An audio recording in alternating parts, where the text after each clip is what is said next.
I'm Misti Green, and this is the I Lead Misti Blue podcast, where strategy meets soul and faith finds its voice. Over the last two journeys together, moving from understanding to accepting and suspended to settled, we've explored what it means to stop overthinking our faith and start resting our way into it. We've wrestled with how hard it is to accept what we don't understand, to find peace in a world that demands constant answers, and to stay grounded when information overload keeps our souls in motion. In moving from understanding to accepting, we learned that faith doesn't always explain itself. It simply asks for trust. And in suspended to settled, we watched that trust take root through stories of surrender, stillness, and sacred silence. This episode, this episode is titled Silence is Sacred. It's our final chapter. A gentle reminder that after all the noise, the striving, and the waiting, peace doesn't roar, it rests. Pull up a chair, the table is set. Over these last weeks, we've walked beside some of Scripture's most human hearts, each one suspended between promise and fulfillment. David, anointed, yet not yet appointed. Jesus, surrendered, yet not yet resurrected. Elijah, weary, yet still whispered to. Hannah, waiting, yet no longer weeping. Peter, broken, yet still believed in. And Paul, confined, yet completely content. Every story carried the same heartbeat, a pause between what was and what will be. That's the suspended space, the stretch between understanding and accepting, where motion may stop, but meaning never does.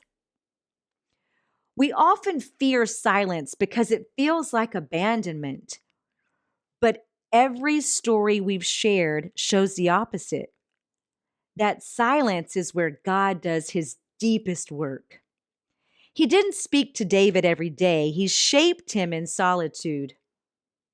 He didn't thunder over Jesus in the garden. He strengthened him in silence. He didn't shout to Elijah. He whispered. He didn't answer Hannah immediately. He steadied her heart. He didn't scold Peter. He served him breakfast. And he didn't free Paul. He filled him with joy. Silence wasn't their punishment. It was their preparation. It's not proof that God has left. It's proof he trusts you enough to walk without constant instruction. When God stops speaking loudly, he's often teaching quietly, because in stillness, our hearts finally learn to hear. If you've been praying and hearing nothing, if you've been obedient and seeing no result, if you've been faithful and still waiting for clarity, maybe you're not being ignored. Maybe you're being invited to listen instead of lead, to rest instead of react, to sit in the stillness until the noise inside you stops fighting the peace God's been trying to give. Silence isn't a pause in your story. It's a paragraph break. It's where the next sentence begins. David taught us that peace comes when you stop forcing what God hasn't finished. Jesus taught us that surrender settles storms that strength can't. Elijah showed us that when the fire goes out, the whisper still speaks. Hannah showed us that faith isn't proven by evidence, it's proven by rest. Peter showed us that grace reopens what guilt tried to close. And Paul reminded us that confinement can't contain contentment. Each of them moved from suspended to settled, not because their circumstances shifted first, but because their hearts did. To be settled doesn't mean you stop dreaming. It doesn't mean you stop desiring. It means your spirit is anchored even when your season isn't. You can stand still and still feel secure. You can be quiet and still be confident. You can stop explaining and still feel understood because God gets it, even when no one else does. Settlement is the soil peace grows in. And once you've tasted it, you will never crave chaos again. There's something holy about silence. It means you've stopped trying to convince God and just started trusting Him. When you no longer need a sign, you've matured into surrender. When you no longer panic in the pause, you've graduated into peace. When you can sit in the unknowing and still whisper, nevertheless, that's when silence becomes sacred. It's no longer a waiting room, it's a worship space. I don't know what your suspended looks like right now, but I do know this. Peace isn't waiting for you at the end of it, it's waiting within it. It's in the prayer you whisper while driving home, it's in the sigh you release before bed.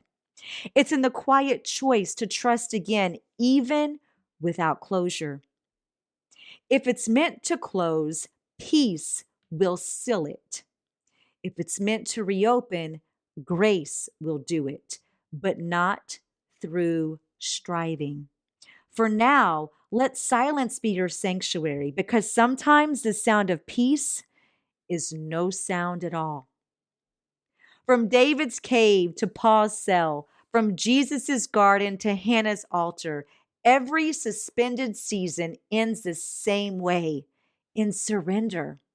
We live in a world that rewards noise and constant motion, but peace still belongs to the ones who slow down enough to hear it. So find your quiet space, that moment before the scroll, before the reply, before the rush. Meditate on what is good and what is pure. Lean into God's word when life feels uncertain. That's where faith stops being theory and becomes action. Because faith isn't needed when everything makes sense. It's needed when nothing does, when you can't see it, but you still trust it, when you choose to believe that what's meant for you will not pass you by. Thank you for joining me for this suspended to settled journey. May we all live anchored in the peace that faith provides. I'm Misti Green, and this is the I Lead Misti Blue podcast. Pull up a chair. The table will always be set for grace, for growth, and for peace that finally feels like home.